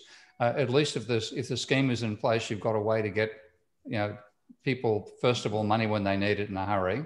And that's the first thing during the crisis. And then secondly, once you get through it and people have realized, holy shit, climate change is serious. Nordhaus lied to us that it would only cause a 6-degree temperature increase will only cause an 8.5% fall in GDP. If we're there to continue, we're all going to die in that situation, then you would get buy-in to something like universal carbon credits. I can't see us getting buy-in to any of this until after the crisis gets to the stage where it's really extreme. And where it's blatantly obvious, you can't blame the crisis on green energy, which is what the governor of Czechia tried to do initially, blame frozen windmills for the crisis. No, it was the privatized system they had, and it was probably the polar vortex movement that caused that huge plunge in temperatures. I don't know how many of you are aware of it, but right down to Boca Chica, which is where Elon Musk has his space launching platform, right on the border with Mexico, actually literally on the sand, the temperature was 5 degrees below zero. Okay, so that's how drastic these sorts of changes are going to come our way. And they are going to, I think they'll only be taken seriously when of the order of millions of people die in one of these events. I'm sorry, I'm just seeing how naive humans have been, how much we continue to ride a trend until it breaks. I think it'll take something of that nature before we wake up and realize how bad it is. So if they're bringing in central bank digital currencies before that event, if it hits and the crisis hits before they're done, people will be too much of a panic to do anything about it afterwards. So I want CDBCs to come in no matter what, at least to have the avenue there to do something after the crisis becomes obviously life-threatening. Yes. Thank you so much. If there's any like reading, not theory, but source, well, about this, I would love to hear from you. I mean, on global warming or on the financial CBDCs? Yeah. So I haven't. There is work by that. There's work of that nature. I think you might know more than I do on that front. Yeah, we can help you out with that, Lena. So just be in contact with us, and we support you as good as we can. Okay. So we have a question from Stephen and then Paul Grignon. So see if you can unmute, Stephen.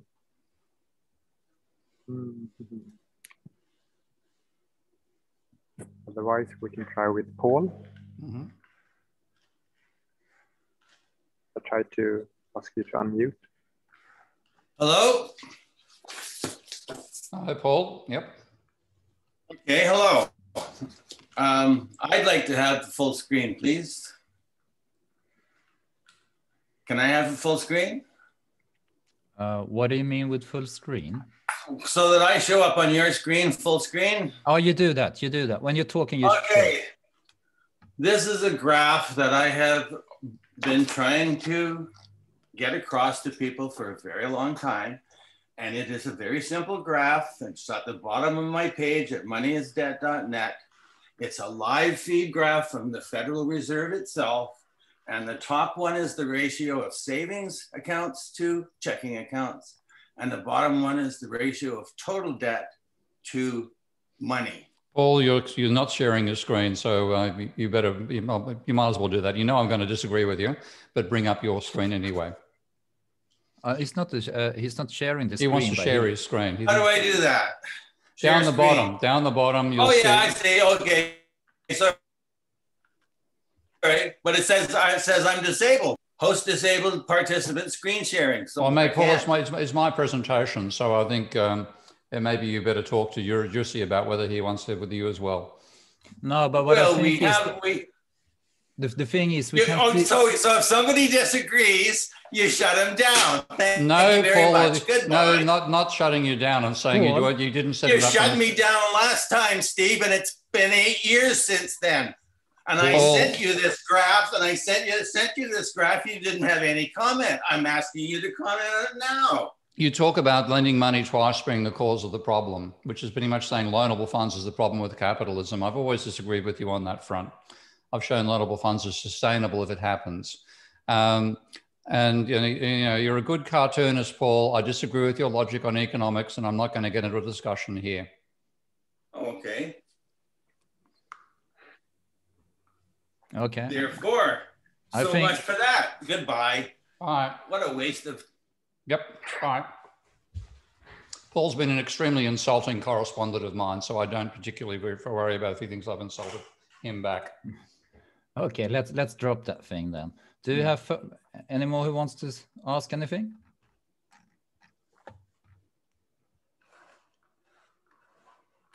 Oh, Henry? Okay. No. Yep. Okay, Stephen, if you go.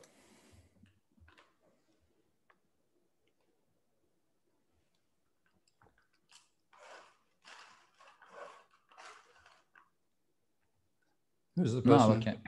Okay. I can see Henry there.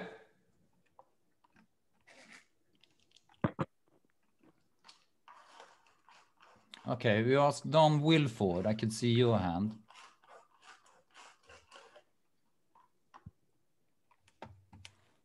Maybe it doesn't work.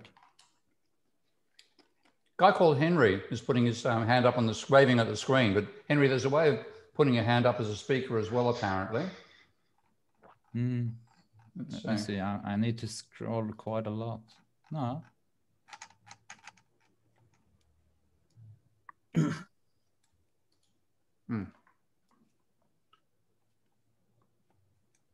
Hello.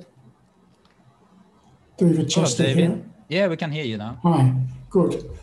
Well, we've been watching details on money transfers and money business, but surely this is only one half of the whole of the macroeconomy, the other half being the goods and business, which involves transferring of materials that have value in particular. And although there has been some small reference to things like climate change, there are surely far bigger effects going on within the second side of the macroeconomy, particularly, as I asked in my typed question, about the price of land and the way speculators are making the macroeconomy unstable due to the way in which prices rise, and then when public debt becomes so great, as you well pointed out, that there is a collapse.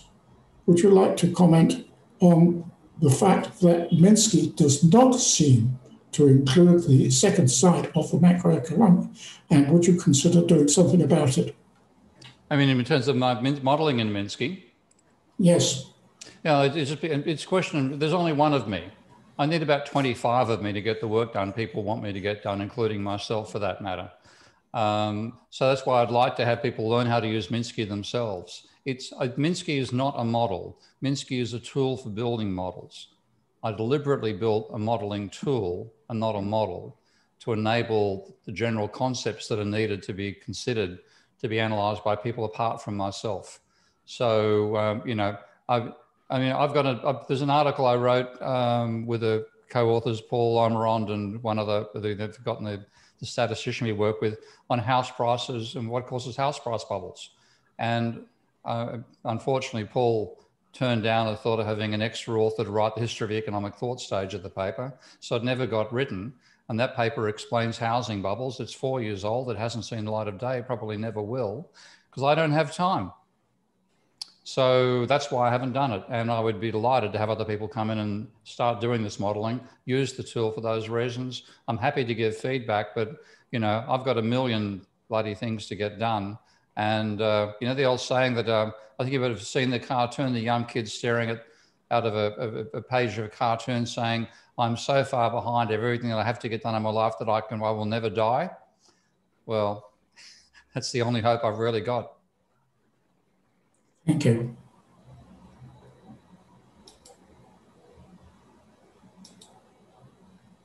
Let's try with Don again. Don Wilford, can you hear me? Can you try to ask your question? Yes, I can. Can you hear me? Yes. Yep. Mm-hmm.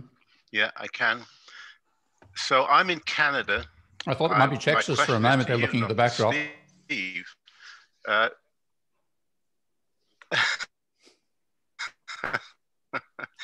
can you say something about Positiva Pengar, that Positiva Pengar exists, something which doesn't seem to exist anywhere else? And what has the Swedish government actually done to enable you to dig into this question?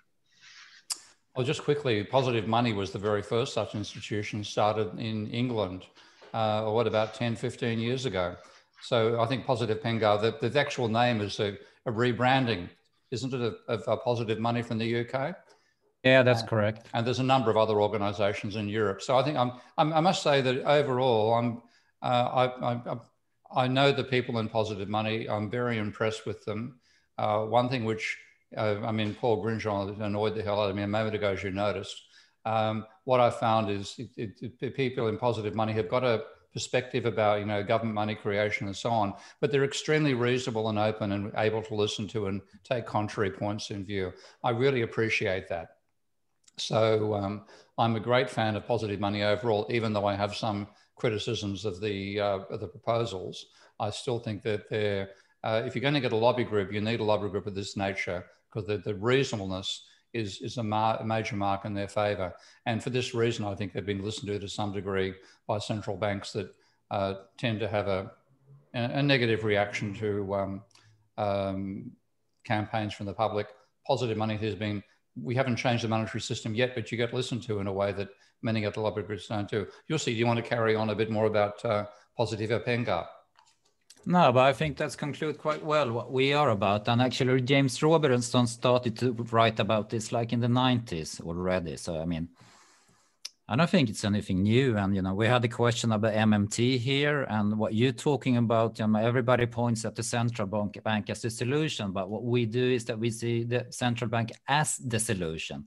You have the accounts at the central bank, and the central bank, you know, you create the money through the central bank. Yeah, and then you can distribute it in different ways. One could be local banks. So you have all this that both you and Richard Werner talks about, Steve.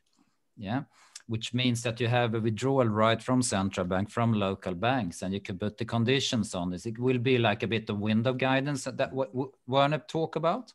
And I think what you're aiming at also in your restructuring and what's okay to borrow money to. Yeah. The thing here be, you know, you could put the terms on what terms the local bank can borrow the stuff in, and what terms they can make a loan to the local economy. So basically, that's one way. Another way is also that you can have newly created money through the budget of the state, and also you can have a citizen's dividend to citizens. So you can combine these differently, and it also means that you take away financial risks from the local banks, because if they go bankrupt, it doesn't affect the money system in any way. It affects the business as the local bank is doing, but that is like a business risk everybody has to take.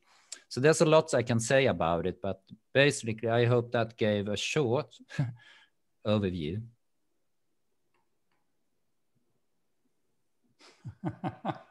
Let's see. Yeah. Okay. Let's continue with Steve Downs.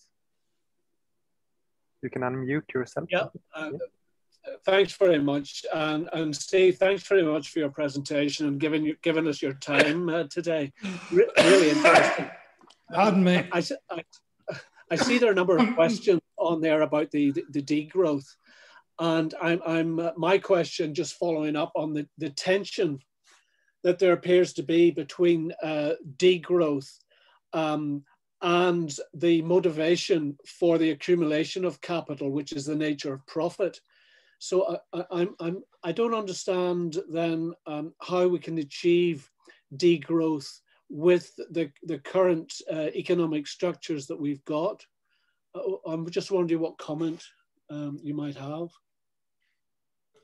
Pardon me for coughing, and I'm drinking. My wife brought me a Thai drink, and I wasn't watching a jelly went down the wrong way. So hence that cataclysm of coughing, which I think is over. I agree, degrowth can't happen in a capitalist economy. The same way that we couldn't fight COVID with a capitalist economy. We've stuffed up by not realizing that, but we're fundamentally in a war economy right now. If you look at the level of government spending, it's actually the increase in the government deficit, or the scale of the deficit now, is comparable to the Second World War. And that's what you need. And with that cash flow, then when capitalism can't work because we can't socialize with each other anymore, we can't shop, we can't go to movies, et cetera, capitalism collapses. So you have to have a government money system as the alternative. And in that sense, in one way, I think COVID's a bit of a blessing because it's giving a bit of a dry run. We're going to get much, much worse than this. So I'm hoping that in the aftermath, there'll be some discussions of the lessons to learn from COVID about future crises. And then we can do something about it. But without a doubt, that requires 100% government money system. in the same sense that fighting the Nazis involved 100% government system. And for that matter, the reason the Nazis were so successful is they began that first, using the power of government money creation. So when climate change strikes, we're still going to need private corporations, of course, and probably on a massive scale, in the same way they were needed in the Second World War to make the armaments. But the money to finance them, to get them to do that so they make a profit out of it, will be government money created. And that's absolutely vital, I think. And in that situation, we won't be in a capitalist economy, we'll be in a war economy with private institutions managing production. Thanks very much. Alexander? Yeah, could I just say one thing? Yes. Alexander, please take your question. But before that, I just want to say, let's wrap this up after your question. Okay, so you have the honor to be the last one online with a question. Okay. Welcome. Okay, thank you very much. So, Steve, my question is regarding the theory of the non-accelerating inflation rate of unemployment. That's the central banks voluntarily or on purpose creating unemployment to manage inflation. And so they give us the role of inflation, us unemployed, the role of inflation fighters in the economy. So can you please say something about this and what in the real economy creates inflation? Well, one thing I've done, and I carry it further in the next book, is talk about deriving macroeconomics directly from macroeconomic definitions. So I've done that for the model I showed you a moment ago, just took those three definitions: wages share of GDP, employment rate, and debt ratio, and showed how you could derive a fundamental Minsky model out of that. When you include prices in there, so I have prices rather than real output, which is what that model was in, I have prices, pardon me, as well, then I get the rate of inflation turning up as two of the arguments inside that system.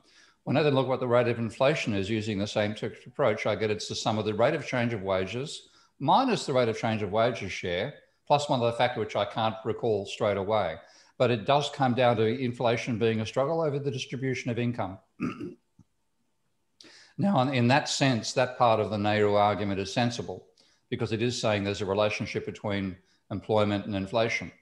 The Nehru bit is nonsense from Milton bloody Friedman, that there's some rate of unemployment, which is an equilibrium rate for the economy.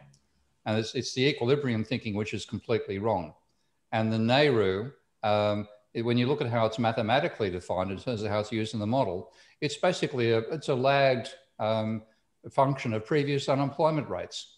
Just like they talked about output gap as a similar piece of nonsense. It sounds sophisticated, but because it's a fantasy, when they try to make up numbers to fit the fantasy, it's basically a lagged response to the rate of economic growth. Now, if you have a plunge in the rate of economic growth due to something like the financial crisis back in 2008, at some times in 2010, 2012, and so on, they were telling us that Spain had a negative output gap. What garbage. The place was having a 25% rate of unemployment. They were talking about an output gap being above capacity. So it is nonsense. And all this neoclassical stuff I was negative enough about neoclassical economics before I started reading their work on climate change, because I thought they were dangerous for how we manage the macroeconomy and then thought about the nature of capitalism and so on. And they exalt things capitalism doesn't do, like reach equilibrium. It's the non-equilibrium stuff that actually matters in capitalism. It makes it a worthwhile social system. But when I see what they've done in terms of climate change, they have set us up for the greatest catastrophe in the history of life on this planet. And they may well be responsible not just for the destruction of human civilization, but potentially a large part of life on Earth. They've got to go. And all their concepts have to be thrown in the garbage bin. In some ways, Nehru is a similar thing to phlogiston, only more dangerous. You happy, Alexander? So, thank you. Perfect. Good to see you. Okay, thanks. Okay, Steve, I think we are done. Thank you very, very much for taking 2 hours. I know there's a bit of a time difference. It's late. 10 p.m. at night. I've got to go have dinner now. Yeah, perfect timing. So thank you a lot. And I get quite a lot of questions of the PowerPoints. Is it possible to distribute them? Oh, of course. Yeah, no, they'll always do that. So once I've actually been recording on my computer here. So once I get the recording done, I'll put it up on my Patreon site as well. And I'll put the PowerPoint slide there on Patreon. As I said, this will be an open access presentation that I put up. Anybody can get access to it. Just go to my Patreon page. You'll see the presentation there recorded. Once it might take about an hour or so before that. Maybe even tomorrow I might be, to be more realistic, maybe tomorrow morning my time, which would be late evening your time. I'll have it all there, and the PowerPoint slide will be attached. Yeah, could you mail the PowerPoints to us also? Because I think we're gonna mail them out to those who are here. Yep, we'll do. And then talk with you later, Steve, and we can start planning the rerun. And before that, me and Slama is gonna start to plan the Swedish version of it. Mm-hmm. Unfortunately, I think it will be difficult for you to understand. So, you know, you can't you can't criticize us or nor actually get a few angles of why we think positive money is a really great thing. But we can get back to that. Cool. So once again, Steve, thank you very, very much for taking all this time and for being very precise in your presentation. And thanks to the audience for being here. And catch you next time. Okay. Thank you. Thanks all.